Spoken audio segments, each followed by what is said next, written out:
Okay, today is 17th of November 2024. I will quickly brief linear algebra from LU factorization, how to do factorization, and I will also explain the characteristic of invertible matrix related with make a relation to determinant and how it also relates to eigenvalues and eigenvector.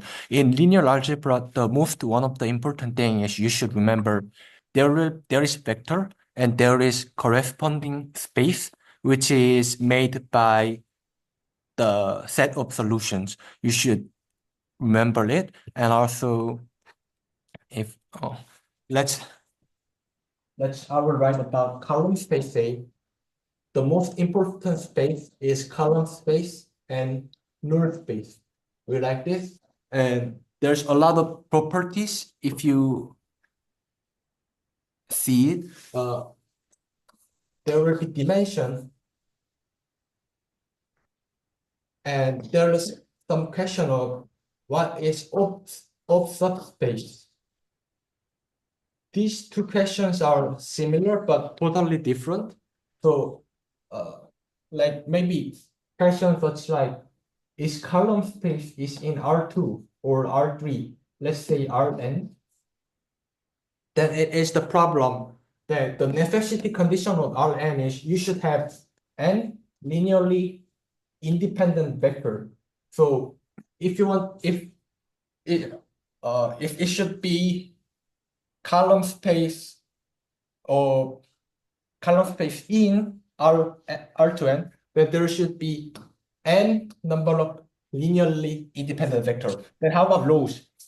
If it should fulfill the condition of linearly independent, then it should at least have n vectors. Then you can ask maybe, what about in n plus 1 row situation? You should also figure it out what happened in n plus 1. And let's keep going. I will write about the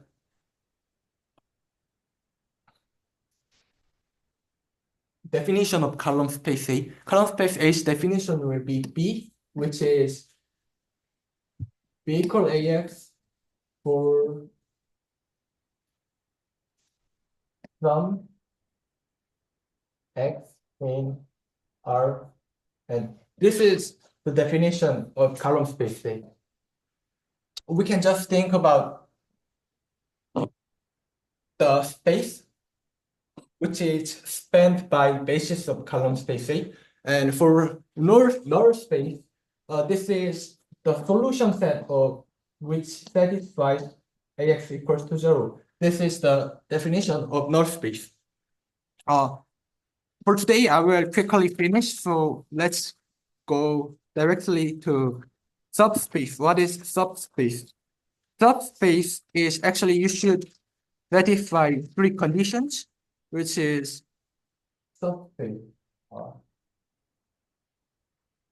Subspace, there are three conditions, which is first condition is there should be null vector in subspace, and there should be sum of two vectors should be also in subspace, which is it is close to addition.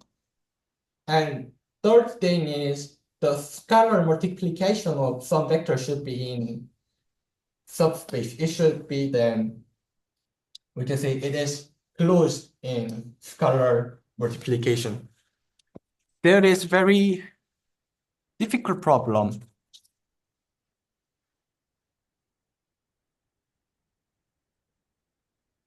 I can say it's very tricky problem, which can be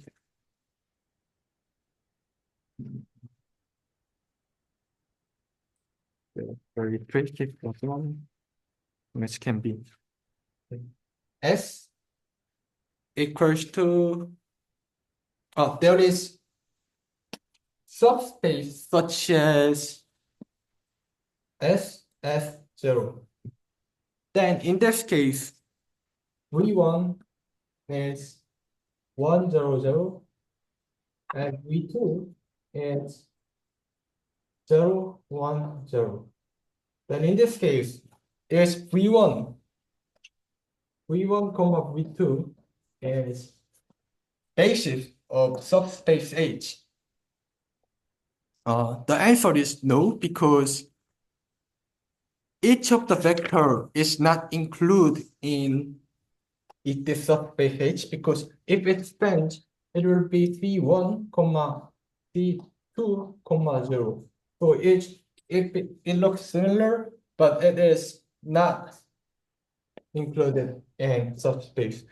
Okay, next time we will discuss about the rank and nullity regarding in three cases when there is n multiple n by n matrix, when if n is bigger than m, and in situation m is equals to n, when m is bigger than n.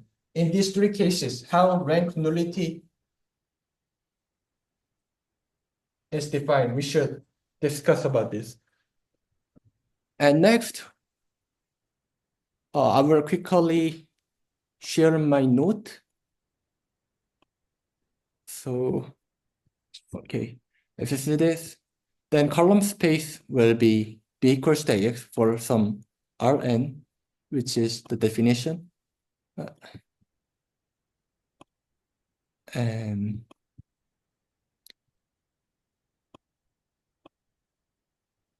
there can be also problem that finding non-zero vector from column space A, and there is some rank, which is dimension of column space of A. And we can also think about rank as a number of pivots, but how in other way. And there's very important concept of symmetric matrix and covariance matrix, which is very big concept in data science.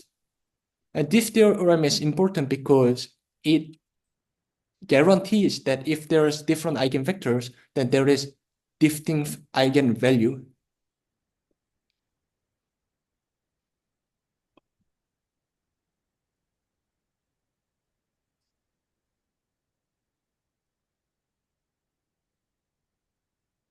If not, in reverse situation, we can't guarantee that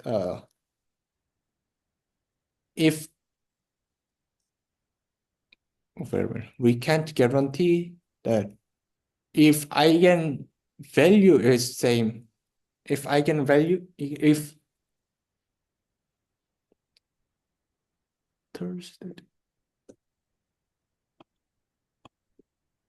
eigenvalues are same, then we don't know eigenvector is independent. Okay, thank you. And maybe, Liu, is it possible that can you present about Lagrange method? Also, we can use whiteboard, or you can just explain in your own word, in maybe in 1 or 2 minutes or in 5 minutes. Can you explain about Lagrange method?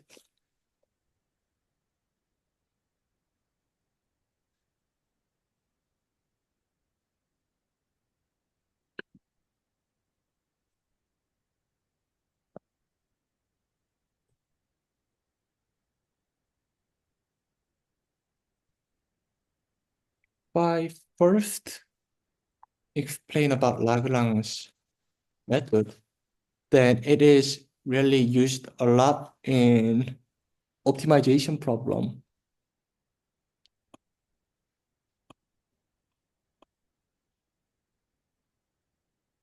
And the important thing is Lagrange method make the equation as zero by put the constraint of every constraint to the equation. That is the core.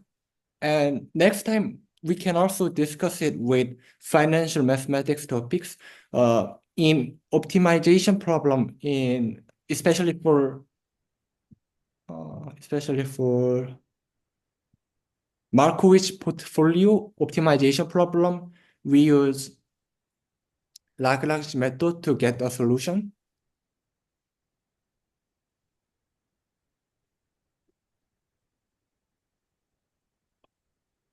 And there can be some various interpretation on Lagrange method.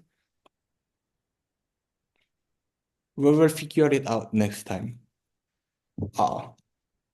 Is there any questions? Maybe Eleonora?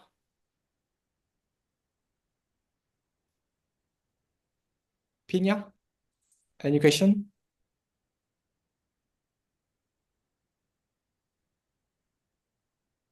Liu, any question?